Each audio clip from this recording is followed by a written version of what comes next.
అమ్మకు విలువ ఇవ్వండి. సృష్టిలో ప్రకృతి ఎంతో బాగుంది అంటారు. ఎన్నో ప్రదేశాలు చూసి ఆనందపడతారు. కానీ అమ్మలో ఉన్న ప్రేమ అనే ప్రకృతి గొప్పది.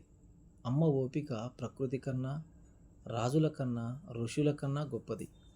అమ్మ తన కడుపులో బిడ్డ కోసం ప్రాణాలు ముందు పెడుతుంది.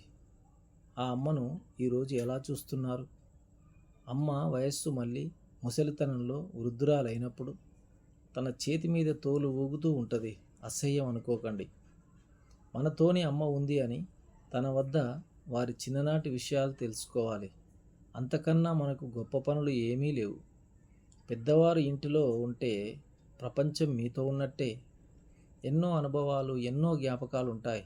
అమ్మను కాపాడుకోవడం అంటే అద్దమును కాపాడుకోవడమే. అమ్మను అద్దంలా చూసుకుంటే నీ జీవితమే కనిపిస్తుంది.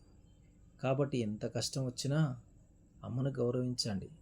ఇంకో విషయం, అన్న తమ్ముళ్ళు ఒక నెల మా ఇంట్లో, ఒక నెల ఇంకో అన్న ఇంట్లో ఉండాలి అని అమ్మను అంటుంటే సమాజం ఎంతవరకు కరెక్టు?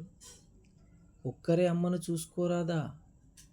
ఒక్కొక్కరింట్లో నెల, ఇంకో ఇంట్లో నెల. ఇందుక అమ్మ మనల్ని కన్నది. అందరూ జ్ఞానవంతులే, ఉద్యోగస్తులే, వ్యాపారస్తులే. కానీ ఆలోచన ఎక్కడుంది? ఇంకా అమ్మకు వీరి ఆలోచనలో చిన్నపిల్లలే అనిపిస్తుంది. నిర్ణయం సరిగా తీసుకుంటలేరు పాపం అంటుంది. తానే ఇక్కడంటే ఇక్కడ, అక్కడంటే అక్కడ వెళ్ళి పిల్లలు ఎక్కడ బాధపడుతారో అని అటు ఇటు తిరుగుతుంటుంది పాపం.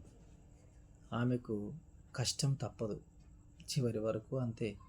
ప్రతి మనిషికి చివరి దశ వచ్చినప్పుడు వీరి పిల్లలు కూడా అలాగే నెలా నెలా చూసుకుంటామంటే అప్పుడు వారికి కళ్ళల్లో నీళ్లు తిరుగుతూ ఉంటే అప్పుడు గుర్తొస్తుంది అమ్మ. అయినా కళ్ళ నీళ్ళు గారుతుంటే అమ్మ ఆత్మ వచ్చి బాధపడకు అని కళ్ళు తుడుస్తుంది.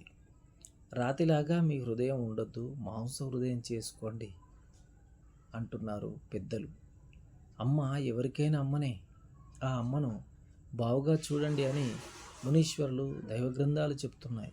ప్రేమ మెత్తని వెన్నెలా ఉండాలి. ఆ మెత్తని ప్రేమనే అమ్మ